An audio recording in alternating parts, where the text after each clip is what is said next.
welcome to the Premier League Preview Show right here on CCTV. We are live on Facebook. My name is Nathan Kwao, and the show is proudly brought to you by Betway and Premium Bank and supported by Vodafone. We have interesting things to talk about this afternoon.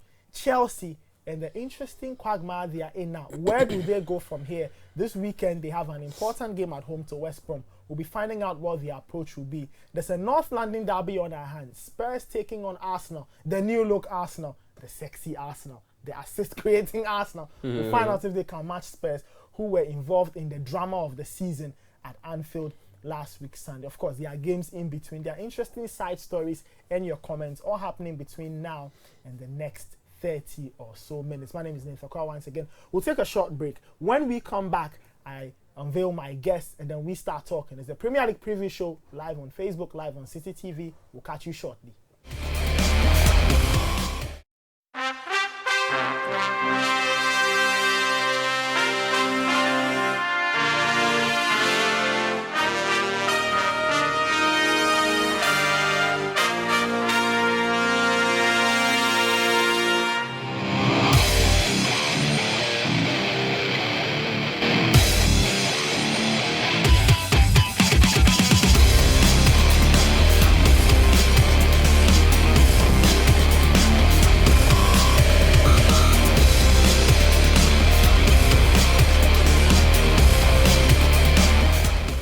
Hi, we are back. It's the Premier League Preview Show live on Facebook, live on CCTV. My name is Nathan Kwao once again. Drop your comments in the section below. We'll go through as many of them. We have all kinds of friends watching. Brooklyn, Bronx. I'm sure this week we'll have people from Queens, maybe Rockers, people from Cambodia, Vietnam, South Korea, wherever. We'll go through your comments. Benjamin and Ketia joins me. Ben, nice to have you here. I don't even know where we should start from. I want Chelsea fans to call me the prophet. The prophet. Why? When the season started. Why? Because I predicted it. I kept insisting. People kept calling me a naysayer. Doomsday prophet. But I'm the prophet of light. Everything I said is coming to pass. I want Chelsea fans to do that for me. Maybe that's where we should start from, or I don't know about that. Yeah. But let's talk about Chelsea West Brom. There's a legend flying around that before a Chelsea manager will get fired or before a manager gets fired, it's usually before West Brom. Yep. Antonio Conte's team has to respond on Monday night. And it's interesting that we are starting on a Monday though. But one, what is wrong with Chelsea as we speak? And two, can they get through this bad patch? And will Antonio Conte have a job should this result go bad on Monday? What is wrong with Chelsea? I think that it's what has been wrong with them before the season started. Infighting. Infighting? The situation where key components of the club are not on the same page. Hierarchy, as in the owner of the club, the chief executive of the club, the people in charge of recruitment, the coach, the player. Everybody's going in a different direction. And we saw a clear example of this when Antonio Conte indeed came out to justify why Chelsea had to go out to buy a target man. And then the next moment, Eden Hazard was granting a counter interview saying that, no, that's not how modern patterns of football are flowing. If you look at what Manchester City and Liverpool are doing, fast-paced, free-flowing, wing play, attack-minded football with short and small, quick forwards. Why are you trying to get us to play anti-football? And that's where you can begin to draw your scenario. I mean, isn't Eden Hazard right by saying that, look, why are we wasting energy in the transfer market? Whereas when we look inside this team, we can find creative ways of scoring goals. And that's a big problem. If the star player in the team and the manager are thinking in different directions, manager thinks that they should bring in new guys to balance out the play. Maybe to give them a different dynamic. You are chasing a game, it's not working, so you start to play long.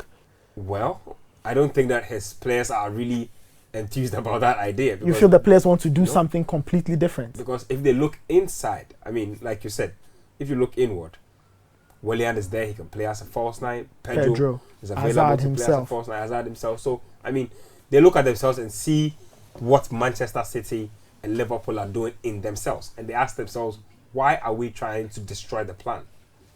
It's interesting thoughts. So with all of this, hanging on one side, how do they play this West Brom game? They've lost 2 games on the spin by an aggregate score of 7-1. They go back to Stamford Bridge. That's where they lost to Bournemouth. Yeah. Should they look at West Brom and say, we dare not play out a bad performance? And for West Brom, should they look at Chelsea and say, wow, we have them right where we want them? I don't even think Chelsea are in control of their own nuance anymore. I mean, they cannot even decide to go out there to play a big game if they want to. That's how fragmented this team is now. Look, everybody in the team is sort of head bowed low now. Confidence is gone. It's gone. And it's almost as if, when I look at them, they look to me like a team that want the season to end. That's what they need a bit like. of a break. Like I've been saying, Antonio Conte is a dead man. He's giving his players 3 days off, maybe to walk away from all of this. And that's exactly what they needed, because if they didn't have those 3 days off, and they were going to go back into that West Brom game with all the turmoil that has happened in the past week, they were going to get. If you were Alan Pardew, how will you prepare for this game, knowing your own team's limitations? We've criticized West Brom. You can't seem to get where they are going with their own football. But for once in their lives, how should they look at this game and say that, let's go to Stamford Bridge and let's go and cause problems? High intensity football, look to get a goal in the first 10 minutes of the game. And I'm telling you, if Chelsea concede another goal in the opening 10 minutes of a game, their confidence will be all over the place. Already, the confidence is hanging by a thread. And that's what I'm saying. They look to me like a team that won the season wrapped up, just so they can get in their zone and do whatever it is. Antonio Conte, I get the sense, would want to move on, but he will rather just see out his contract. He has 18 months left or get fired so he can pick up his compensation money. But I get every sense that the man is not interested in the job anymore. Look, this is when a coach comes out to say, I want the team to come out to show confidence in me publicly. Just so that's a very dangerous thing. Just so public speculation about my job security can stop. That's very telling. And I mean, so far, we've not heard the public vote of confidence. Is it time for players like Eden Hazard to, as it were, damn the consequences and get the players to do what they must to win games? I know it's difficult because you have a manager who's instructing you to do something else, but do you think it's time for the players to take responsibility and do what they feel is right? It's possible, but the truth is that I don't think that this Chelsea team are capable of guiding themselves without a leader. And then Hazard is not necessarily a vocal leader. I mean, he lets the football do the talking. Exactly my point. And he lets his body language do the talking off the pitch as well. He will grant an interview here, say something there, possibly drop a few hints about how he's feeling, but he's never the guy to call a meeting and say, guys, you know what, we need to play for the manager. And that's the dangerous bit. I don't see this Chelsea team playing for the manager. They don't seem they don't seem to be interested in playing for the manager. Everybody seems out there defeated already, just doing what they want. You should have seen the body language after the Bournemouth game, and then after the Watford, the 4-1 encounter as well. It was terrible. I'm like, what exactly is going on here with these guys? They seem very disenchanted, very disinterested, and I'm trying to place my finger on everything. You see, another bit that really will hit the players is how insistent Antonio Conte has been on playing Bakayoko when it's obvious to a 3-year-old child, but the guy is just not cut it for the team. He just doesn't cut the quality that Chelsea need at this point.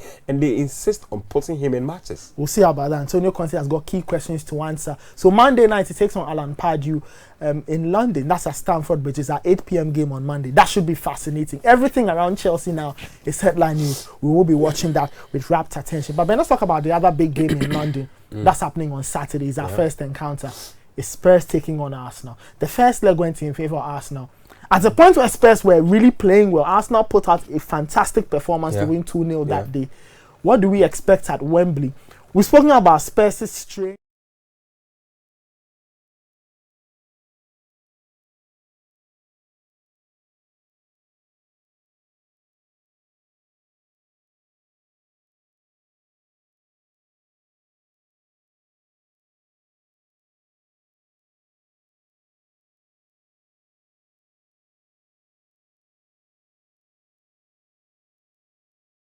Arsenal would have beaten Spurs before this. Now they've added these players. And they will beat them even more convincingly now. I'm telling you. Look, Arsenal just have this psychological edge over Spurs that Spurs just can't seem to break free of. Such that when there's a game and Spurs even go 2-0 up, Arsenal still know that they have a chance. That they will get back in the encounter. Look, as far as this encounter is concerned, Arsenal are all over Spurs mentally, and that's just what it is. But it shouldn't that bother Mauricio Pochettino? In the past, we've spoken about the fact that he is maybe mentally tough, and his players are not mentally tough. But isn't it time he started to look at the team and maybe take responsibility for this team's weakness in some of the big games? Well, the truth about life is that you cannot teach anybody leadership. You cannot teach people. You either have it or you don't. It's just the way it is. I mean, you can't teach people how to go in a certain way, especially when they've made it to a certain level. For me, I sort of disagree a little with Spurs and the weak mentality bit. I mean, I've seen them show strong mentality in some cases. It's just not consistent enough because, look, if I look at the body of work he's put through for the last 3 years, I don't see why they've not won a championship. I mean, they've practically done everything. For example, on deadline day, they were brilliant against United. They tackled, they pressed, they hurried. They looked interested from start to finish. They look to me like that team that have done everything to attain success. Only that the Premier League is just that competitive. Are there a few players short? Definitely of the big time. Definitely. In which positions? I think their defense is probably complete. I like their defense. They have good backup when everybody's healthy. Maybe they need a backup for Harry Kane. They need a proper backup striker. That's true, because when Harry Kane is out, they usually have to rely on the goal scoring prowess of Son. He's not a natural finisher. So yes, a second striker would be good, but also a real traditional winger would be good for them as well. That's why they brought in Moura. Right winger, for example. Look, I like the acquisition of Lucas Moura, basically because I think that as an individual, he seems to have a lot to prove, and where better than Spurs, Mauricio Pochettino revamped the career that looked like it was sinking. But you think that Arsenal have this one? They do. I mean, look, if that first game was anything to these are players who practically had not played before.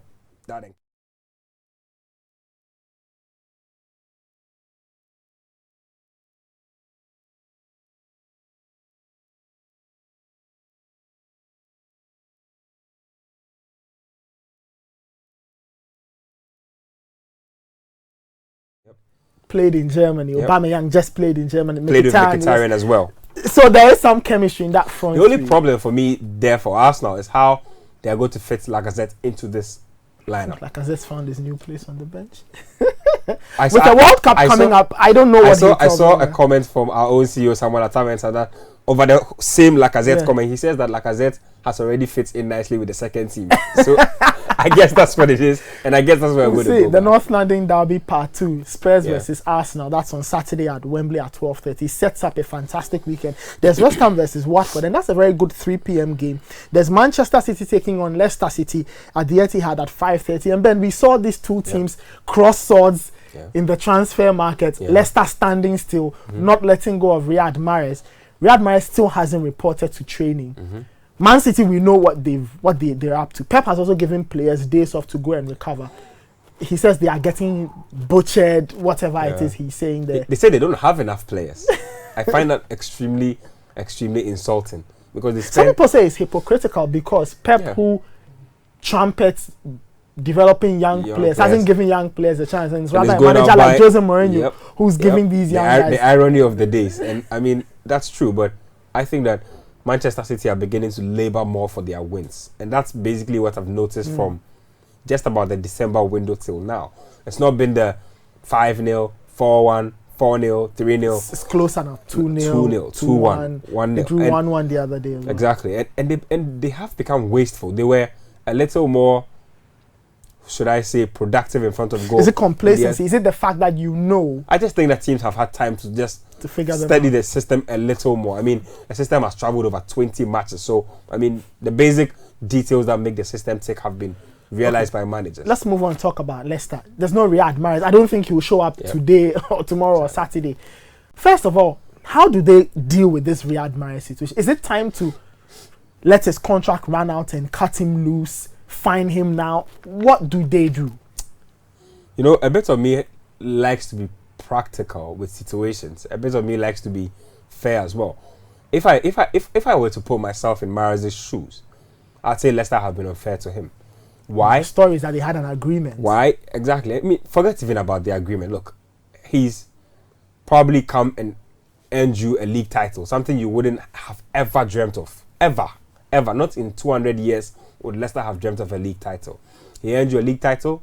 He won the MVP to boot. And we all know that Leicester is a journeyman's club. Leicester isn't a team where somebody wants to stay and become a legend unless you're a Gary Lineker. Nobody wants to become a legend. Even Lineker moved on. Exactly my point. And for Mahrez, I think his talents have outgrown a team like Leicester. I think his profile as a player has outgrown a team like Leicester. And I mean, maybe they want to steady the market a little more and cash in big for him, because there was no way they were going to get the type of money they were asking for Manchester City in the January transfer window on deadline day. So if they do not let him go in the summer, I will be very upset if I was him. But as it stands now, I think they are better off as an organization, sitting down with him, talking to him, telling that, look, we think we've been unfair. You need to admit it. Sit down and admit to the young man that, well, we finally need to understand that you need to move on as a player. You need to advance as a player. And if you want to move on, this is not the place for you. So let him know that you can come back, play for us, earn good form, and move on in the summer. Because look, remember when the first deal broke down during the summer? Yes. He was crap for the first 10. It took him a long time. It took him close to 10 games to get his mojo back. And he's gone down that road again. And I have a feeling it's about to happen again. Because look, just before the winter window, he was enjoying a great vein of form. Everything Leicester created, everything he scored came through him. All of a sudden, so it means that Leicester will have to try and they need to let him go. They need to something else to do. And they need to use this time to look for a replacement. That's it. You see, Leicester in the last few weeks have given players like Kelechi and Iheanacho and Diabate the opportunities to play. So you see what happens to them. There's Demarai Gray still on their books. Mark Albrighton has always played down the left. So a few more questions for Claude Puel to answer. There's Huddersfield versus Bournemouth. That's happening on Sunday. There's Newcastle versus Manchester United. And then this very traditional encounter in terms of a Premier League context. Rafa Benitez, these men have struggled this season, to be honest. They've had problems scoring goals. They've had problems keeping teams away from scoring.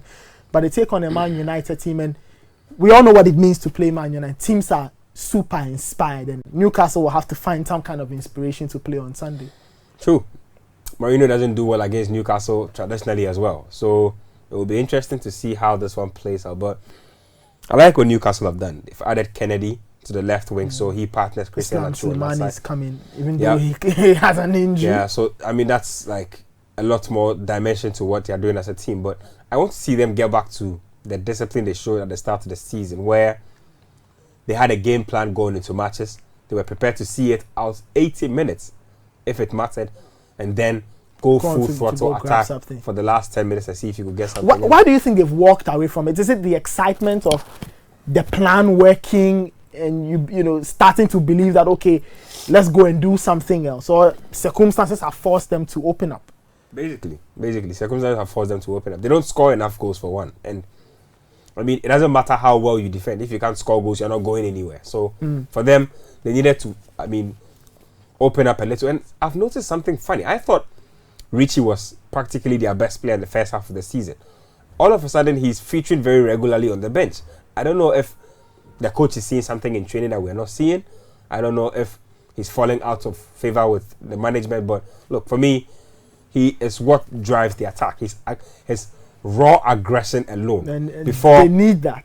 Before his crossing and dribbling ability comes in, he just drives a team. He's that kind of guy who could pick a ball off an opponent in their own half in the first minute of a game and score a goal for you. And they need that fire. Atsu obviously won't produce that fire. So for Newcastle, stick to what you do best. For United, what's the game plan? You've seen them go away from home this season, picking up more points than before. They struggled at Burnley. They won. They've won a few games on the road. What's the plan now, knowing that Alexis Sanchez... Impose the will on Newcastle.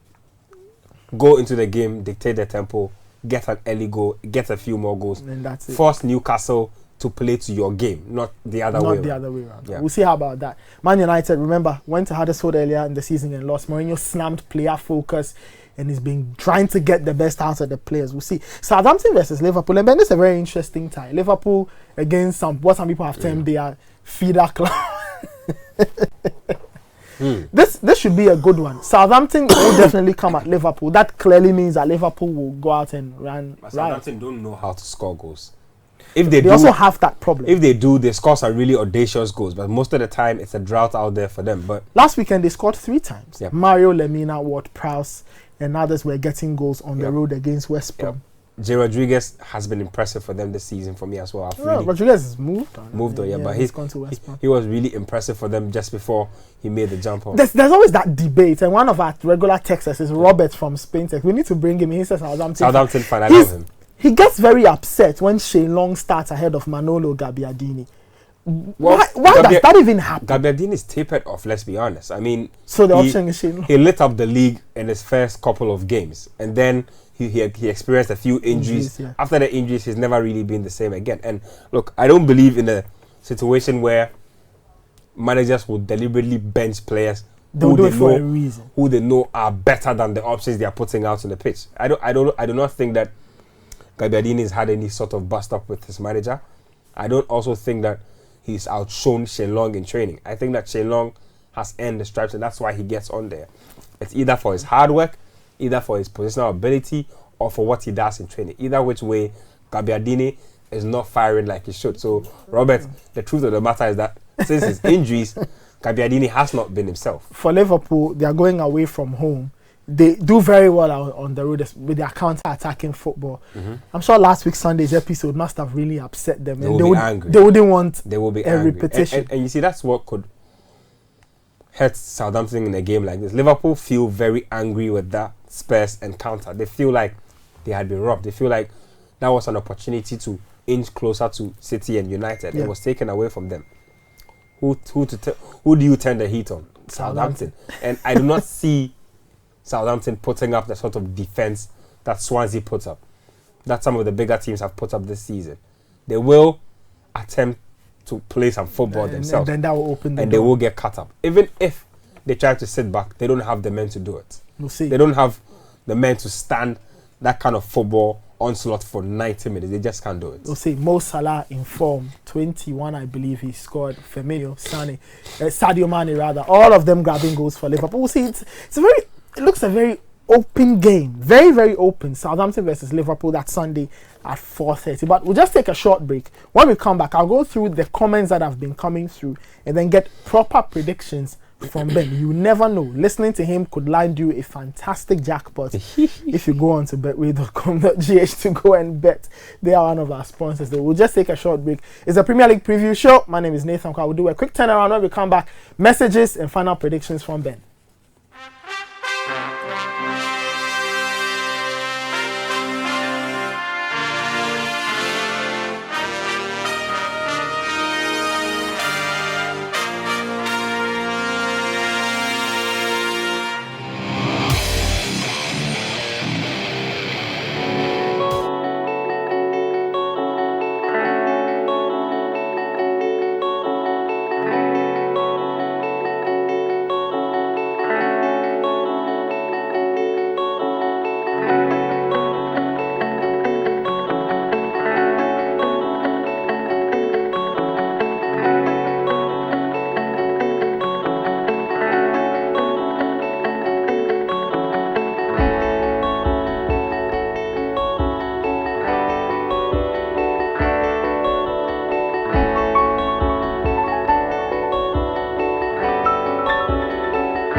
They'll go with the 4-4-2 diamond formation for that early lead.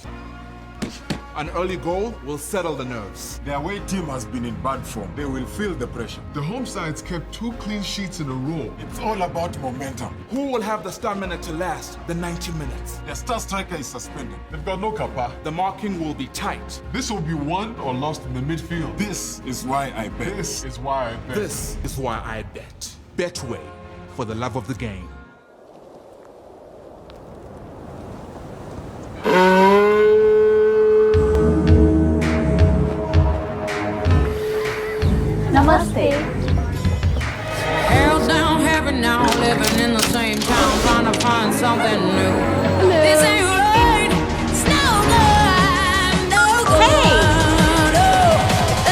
Hello, I'm home. Hello.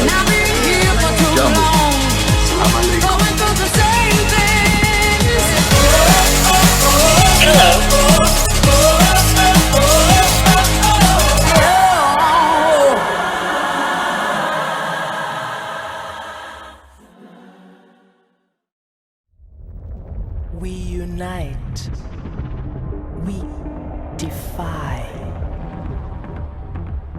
We hope. We dream. We play.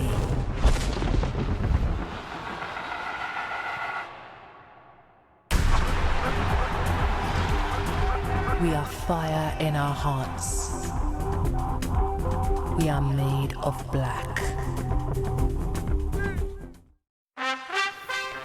And we are back. It's the final part of the Premier League Preview Show. We are looking ahead to match week 27. Can you imagine? Match week 27, Ben, that's 11 more weeks. Already? Wow. Yeah, I never thought. Football season actually does fly by quickly. I mean, time flies when you're having fun. It does. It does. Let me go through the messages. People have been watching us. Mark Elom Silvanos at Beve says, United is catching City, believe me. Are you sure? It's 11 matches. Anything can happen. Well, Mao say Chelsea. Eden says, my Chelsea. Okay. Shani Shakor says, okay, this team tells us the team you belong to. I wonder what you're talking about. Nana Efa Obenkwachi says, United is catching where? Okay, so apparently responding to that. Gabriel now says, United all the way will win the league this season. Hey. Diana Ofusua says, Chelsea, I'm disappointed. Kizzy Paulson, oh, okay, saying that this is Nathan. Oh, okay, you didn't know how I looked like.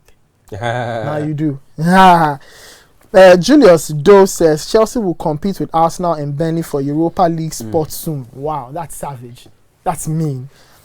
Fifi Taki says, good job. Thank you very much, Fifi. Fifi Taki, when are you letting us talk to the Ayu brothers? I mean, this is not nice. You need to let us talk to the Ayu brothers. I like that we can ambush him on the show. Yeah, you know, the next time when you tell us you can talk to the Ayu brothers on this day. That's the way to go. We'll discuss that later. And Ogbedio says, to be honest, I think Chelsea is just fed up. I think Conte is fed up with Chelsea because we've seen what he can do. Talking about Juventus, the Italian national team, and Chelsea's first season. Okay, this one is from Kenya Bizzle. He's quoting Thibaut Courtois. He says, "Coach, we believe in Conte. We believe in our team. We've had 2 bad results. We have to try and get back." Cahill says, "Whatever is decided, the players have to take responsibility. The managers has done an absolutely unbelievable job." Okay, so somebody agrees with us that the players are not playing for the manager. I don't see it. I don't see it. Okay. This one says, it will be amazing if Conte is sacked. Okay, I'm struggling to understand this one. Joe Jack says, Roman Abramovich is allowing the media to dictate to him, which is causing him to be firing coaches to a bad result. Fifi Taki comes back to say, okay, he says, I'm looking forward to the Swansea West Ham game. Yes, we know that. But what about the interview? Gabriel says, nice seeing you guys. Julius Joe says, I can't wait for City TV to hit our screens. Okay, don't worry, City TV will be live soon. Somebody's asking if this show is an everyday show. No, we are live every Wednesday. Every Wednesday from 1 o'clock to 1:30. So catch us every Wednesday. We are live here and we're on City TV as well. Ben, okay. So people are finished sending us their messages. Let's go through the games. Predictions. And get your predictions. Octopus Ben. Da-da-da-da. Let's go. Tottenham versus Arsenal. 3-1 Arsenal. 3-1 Arsenal. West Ham versus Watford. West Ham versus Watford. 2-2. 2-2. Man City versus Leicester City.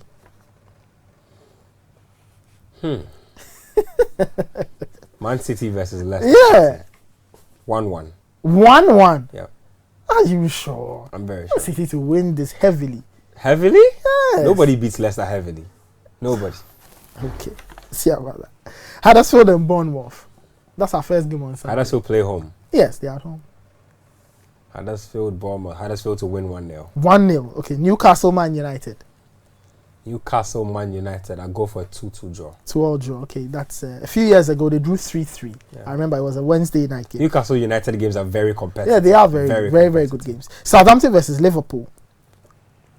I say 4-0 Liverpool. And a Monday night, Chelsea versus West Brom. 1-1.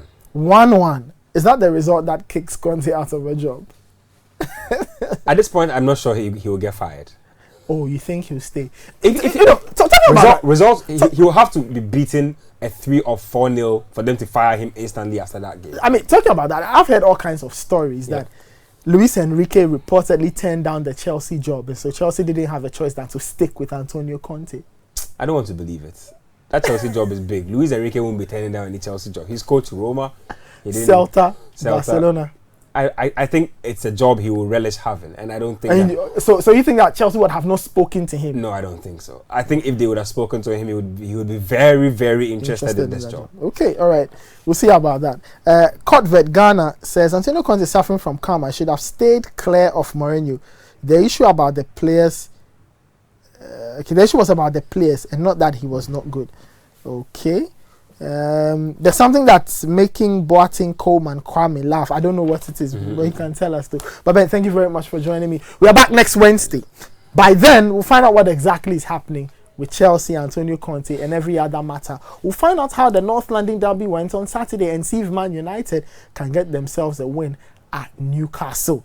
We'll see all of that broken down this weekend live on City 97.3. The coverage of the Premier League starts from Saturday at 12. The first game is at 12:30. We go all the way through to Monday at 8 p.m. where we serve you Chelsea versus West Brom. My name is Nathan Kwao. This has been the Premier League Preview Show, proudly brought to you by Betway and Premium Bank and supported by Vodafone. We'll catch you next week. Do take care of yourselves and bye-bye.